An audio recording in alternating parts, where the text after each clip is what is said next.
Et bonjour tout le monde, dans cette vidéo, on va approfondir un peu la préparation santé en hiver en complément de la dernière vidéo sur le sujet avec Karine. Bonjour Karine, comment tu vas? Et coucou à tous, donc ça va, ça va. Donc on va juste rajouter pas mal des petites astuces région qui permettaient quand même aux gens de tenir le coup pendant l'hiver. On en a notamment nous une alsacienne qui est très pratique, c'est le vin chaud. Donc c'est un vin chaud qui est fait avec du vin, de l'eau, certes du sucre aussi, mais des épices, beaucoup d'épices. Donc c'est quelque chose qui aide bien aussi les Alsaciens au cœur de l'hiver. Il fait vraiment très froid, quand il faisait vraiment très froid dans la région. On a une deuxième astuce qui nous avait un collègue médecin de La Rochelle nous avait fait part de cette astuce rigolote. Enfin, c'est même pas une astuce, c'est une constatation très étonnante. C'est que le Covid, visiblement, n'apparaissait pas trop du côté de La Rochelle. Et donc, du coup, c'est vrai que comme les gens qui sont au bord de la mer ont tendance à manger beaucoup d'huîtres, eh bien, le combo huîtres vinaigre de vin à l'échalote, c'est juste de la bombe, et pour plusieurs raisons. Parce que déjà, on a énormément d'antioxydants là-dedans, mais il y a énormément de minéraux qui viennent de la mer. Faut savoir quand même que la plupart des gens prennent comme sel un chlorure de sodium pur, ce qui est chimique. Donc ça vient d'un laboratoire, ce n'est pas biocompatible au long terme. Le biocompatible, c'est le sel de mer. Parce que ce sel de mer, comme le sel de Guérande, va contenir énormément d'oligo-éléments très utiles. Et la dominance est de magnésium et non pas de sodium. Donc si vous prenez du sel de Guérande, moins de risque d'avoir des problèmes de santé que si vous prenez du chlorure de sodium pur. Et dans tout ce qui est industriel, c'est chlorure de sodium pur. Voilà, donc pourquoi les huîtres? Parce que déjà, il y a un apport de zinc qui est phénoménal, et l'apport de zinc est absolument indispensable pour l'hiver. Donc c'est un antiviral, tout simplement.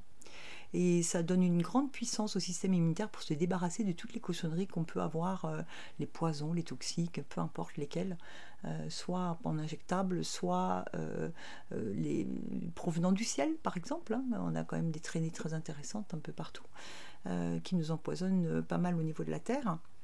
Donc le zinc fait partie de ces molécules, de ces minéraux qui sont très intéressants pour nous défendre. Donc il y a d'une part ça, l'huître avec le côté sel de mer et afflux de zinc, et en plus vous avez dans le vinaigre de vin, donc c'est du vinaigre de vin, donc vous avez forcément du resveratrol qui est un antioxydant, et vous avez un autre antioxydant dans ce vinaigre de vin à l'échalote, à cause de l'échalote, c'est vous faites le plein de quercétine, et cette quercétine est extraordinaire au niveau antioxydation. Du coup, ça explique complètement la raison pour laquelle ces gens-là, ils allaient plutôt bien. Voilà. Donc, au niveau de la micronutrition, donc on va parler un petit peu plus complément nutritionnel, parce que parfois, il y a des personnes pour lesquelles c'est plus simple de prendre le zinc sous forme de granulons de zinc, par exemple, une ampoule tous les matins. Pourquoi pas? C'est pas un souci. Et donc, au niveau de la micronutrition, ce que je propose souvent à l'entrée de l'hiver, c'est-à-dire au mois de novembre, c'est de prendre un mélange d'un groupe de vitamines du groupe B. Et donc, il y a 2 laboratoires qui font ces vitamines du groupe B de manière correcte, avec une activation de forme méthylation de la B9 et de la B12 qui est très importante, parce que si ce n'est pas méthylé, nous, on ne peut pas l'absorber. Il y a 2 laboratoires qui font ça correctement. C'est le laboratoire Nutergia avec le produit appelé RJCB. Et donc, je proposais de faire 1 mois de remplissage, 3 gélules le matin pendant 1 mois. Ou alors, vous avez l'autre laboratoire, c'est Holistica, qui fait un petit produit, un comprimé. C'est uniquement des vitamines du groupe B naturelles, un comprimé à croquer pendant 1 mois. Il faut savoir que si vous prenez le complexe RJCB de Nutergia, qui contient à la fois les vitamines du groupe B, mais aussi du zinc, donc vous n'aurez pas besoin de prendre l'ampoule de granulons de zinc en plus.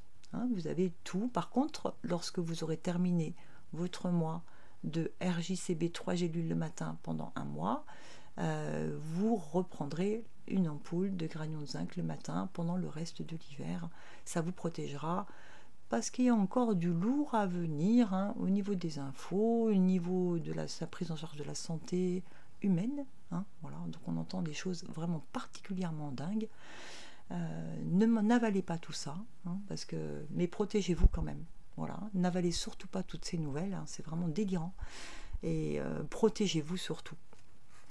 Donc, est-ce que j'ai tout dit par rapport à ça? Donc, je voulais quand même vous donner surtout ces deux petites choses-là. Savoir qu'on a quand même une possibilité de traiter tout simplement, plutôt que de prendre le programme homéo, le programme immunogène avec les bourgeons. Vous pouvez prendre le miel thérapeutique. Vous pouvez prendre l'ail, être un mangeur d'ail. Vous pouvez prendre le chai. Mais il y a aussi une autre possibilité, ce sont les huiles essentielles. Il y a des huiles essentielles qu'on peut quand même donner à la grande majorité des gens, même des enfants, au-delà de 6 mois. Vous pouvez donner des huiles essentielles et il y en a 2 qui sont non seulement douces, mais en plus non toxiques pour les enfants. Bien sûr, ne laissez jamais les huiles essentielles à portée de la main des enfants, hein, c'est très important parce que ce sont des concentrés de plantes très puissants. Mais donc, alors ces 2 huiles essentielles, c'est le Ravinsara, donc Cinnamomum camphora. Ne vous trompez pas parce qu'il y a le Ravensara et le Ravinsara. Hein. Donc c'est Ravinsara, donc Cinnamomum camphora. Vous mettez des gouttes derrière les oreilles et vous plongez le long de la gouttière du cou jusque sur la clavicule. Et vous mettez vos gouttes ici tous les matins et vous finissez sous le nez. Et la deuxième huile essentielle, c'est l'eucalyptus radié. Radié parce qu'il est aussi compatible pour les tout petits, moins toxique. Bien sûr qu'il y en a d'autres. Hein. Si vous êtes un connaisseur des huiles essentielles, faites ce que vous avez envie de faire. Ce n'est pas un souci. Mais si vous n'êtes pas connaisseur, ces 2-là, vous n'aurez pas de risque. Et vous faites pareil avec l'huile essentielle d'eucalyptus radié.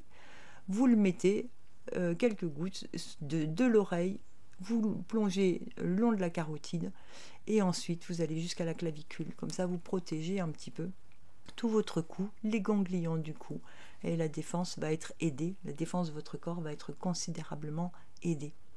Alors, maintenant, d'autres choses que j'aime bien donner parce que je trouve que c'est tellement simple. Et puis, un enfant a un rhume, ne vous embêtez pas. Un adulte a un rhume, ne vous embêtez pas. Une personne âgée a un rhume, ne vous embêtez pas. C'est un remède pas cher du tout, très facile. C'est de l'homéopathie, ça marche pratiquement à tous les coups et c'est fabuleux. Pour les enfants, en 1-2 jours, c'est terminé, il n'y a plus de rhume. C'est Allium cepa composé de boiron. D'accord? Allium cepa composé de boiron, 3 granules, 4 à 5 fois par jour. Ce n'est pas un souci, ça marche très bien. Je vous conseille aussi pour les toux, parce que les toux c'est pénible. Les toux en homéopathie, si vous voulez chercher la pépite et le remède, vous voyez un homéopathe, parce que c'est vrai que c'est pas trop généralisable, en dehors des composés. Voilà, donc si vous voulez, il existe 2 composés qui sont très intéressants pour les toux. C'est d'une part le composé Drosera composé de boiron, donc c'est 3 granules 4 à 5 fois par jour pendant maximum 6 jours, toujours. Hein. Et donc ça va plutôt s'occuper des toux irritatives et des toux sèches, plutôt nocturnes. Le deuxième composé, ça va être IPK composé. IPK composé, on peut le donner pour les toux plutôt grasses, un petit peu bulleuses, qui peuvent faire aussi un peu spasme bronchique pour les personnes qui ont un tout petit côté un peu asthmatiforme dans leur bronchite. Donc IPK composé, c'est parfait, 3 granules, 4 à 5 fois par jour, c'est maximum sera 6 jours. Quand ça s'améliore, on arrête le traitement en homéopathie. Voilà. Ça c'est pour l'homéopathie, des petites choses toutes simples comme les rhinos, les toux. Ensuite, on a un petit pour les syndromes grippaux. Ne pas avoir peur. En homéopathie, on peut très bien prendre du chai, prendre du miel thérapeutique, prendre toutes les formules qu'on veut. On va quand même croiser des virus parce qu'il y a des virus qui circulent, il y en a plein, et puis ça dépend de la charge virale, c'est toujours pareil, ou de tout ce qui se passe pendant les hivers. Donc du coup, si vous êtes en ville entouré de plein de monde, vous risquez d'attraper quand même quelque chose, bon, peu importe, ou un coup de froid important qui va vous donner un syndrome grippal. Il faut savoir que même le climat, à lui tout seul, donne des syndromes grippaux, hein, il n'y a pas forcément besoin de virus. Et syndrome grippal, c'est quoi? Ça va être courbature, maux de tête, frilosité. Alors il peut y avoir une courbature, maux de tête, fièvre, frilosité. Hein, ou pas frilosité, peu importe. Fièvre, courbature, maux de tête, ça c'est un syndrome grippal. Ça peut venir du climat, ça peut venir des virus, ça peut venir d'une infection bactérienne, on n'en a rien à faire. Vous pouvez commencer tout de suite, ce que je vous propose, c'est 2 composés homéopathiques, dont un de Velleda, qui s'appelle Infludo, et vous prenez 10 gouttes par heure. En une demi-journée, votre problème sera passé, une demi-journée maximum 24 heures. Ou alors, L52 des laboratoires Lenning, 10 gouttes par heure, et c'est pareil, vous allez pouvoir l'arrêter ou à la fin de la journée ou le lendemain. Et accompagné toujours d'un demi-comprimé de vitamine C. Bon, moi, je conseille toujours de prendre 5 comprimés d'acérola d'un seul coup, au début d'un syndrome grippal, parce que ça va débrayer d'un coup. Et ensuite, vous continuez avec un demi-comprimé d'acérola toutes les heures, pendant le temps où vous aurez besoin, où vous aurez votre syndrome grippal. La plupart de mes patients, ça passait très vite sans aucun problème. Aucun problème. Donc après, effectivement, pour les particularités, voyez un médecin homéopathe ou un médecin naturopathe. Enfin voilà, hein, faites bien sûr les choses correctement. Ne laissez pas traîner au-delà de 24 heures. En principe, une fièvre, c'est 3 jours. Un syndrome grippal, c'est 3 jours. Mais au-delà de 3 jours, il faut consulter si ça continue. Voilà. Je crois que j'ai dit pas mal de choses. Maintenant, je voulais juste rajouter une petite chose pour les tout petits, hein, qui sont à la crèche, et souvent les mamans sont un petit peu démunies. Bien sûr, l'homéopathie, c'est parfait pour les petits, c'est absolument pas dangereux. Si les mamans sont courageuses, elles peuvent faire ce petit programme, parce que c'est pas dangereux pour leur bébé. Et pour un peu, toute l'homéopathie que je vous ai proposée n'est absolument pas dangereuse pour les tout petits, quel que soit l'âge. Par contre, les huiles essentielles, bon bah là, c'est au moins attendre qu'ils soient sortis du côté nourrisson, hein, c'est-à-dire attendre au moins les 3 mois de l'enfant, à 3 mois à 6 mois, ça dépendra vraiment de sa taille et de sa forme. Pour les enfants qui vont en crèche, il y a un petit composé qui est fait par le laboratoire Pranarome qui s'appelle Prana Bébé. Et Prana Bébé, les mamans en étaient très satisfaites quand elles n'avaient pas forcément la patience de donner les granules, tout ça. Elles mettaient Prana Bébé sous les petits pieds des enfants, au creux du pied, 3 fois par semaine si l'enfant allait à la crèche tous les jours. Et c'était plutôt dans une optique de prévention pendant la période froide où les enfants sont souvent malades.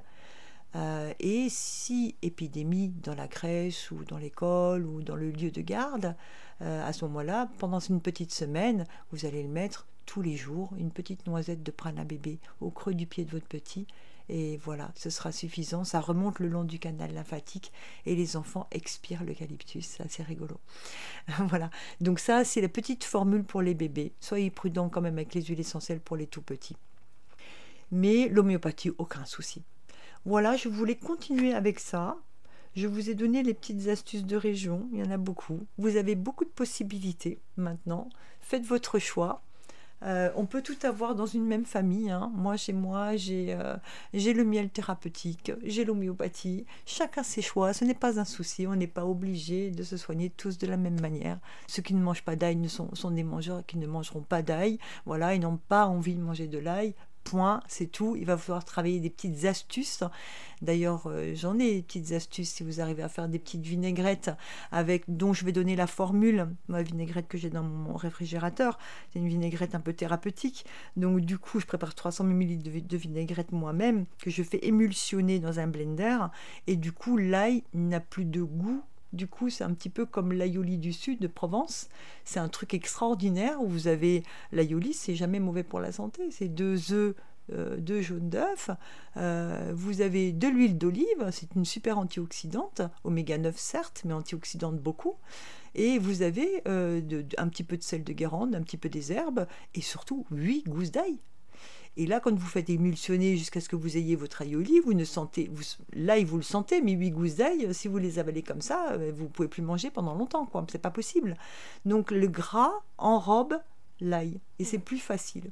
Voilà, donc cette recette, je la donnerai de toute façon quand je vais parler du gras, parce que le gras c'est important, il y a beaucoup de gens qui sont un peu réticents, mais le gras c'est important pour la santé, mais pas n'importe lequel. Voilà, c'est tout ce que je dirais pour aujourd'hui. J'ai parlé beaucoup encore. Ben non, pas du tout. Et puis merci beaucoup pour ton partage et tous tes savoirs et toutes tes petites des petites astuces qui passent par l'alimentation du quotidien. C'est quand très même rigolo, trop bien. parce que le vin chaud en Alsace, c'est quand même sympa. Et oui, et la sangria dans le sud. n'est-il point Ah, si, à condition de rajouter des épices. Ah oui, oui, oui, les Voilà, épices, la c'est sangria, important. là, moi je mets des épices aussi, c'est pareil, hein, donc c'est intéressant. Voilà. Bah, trop bien, merci beaucoup. Il n'y a pas de quoi, Merci. et puis à bientôt. À bientôt.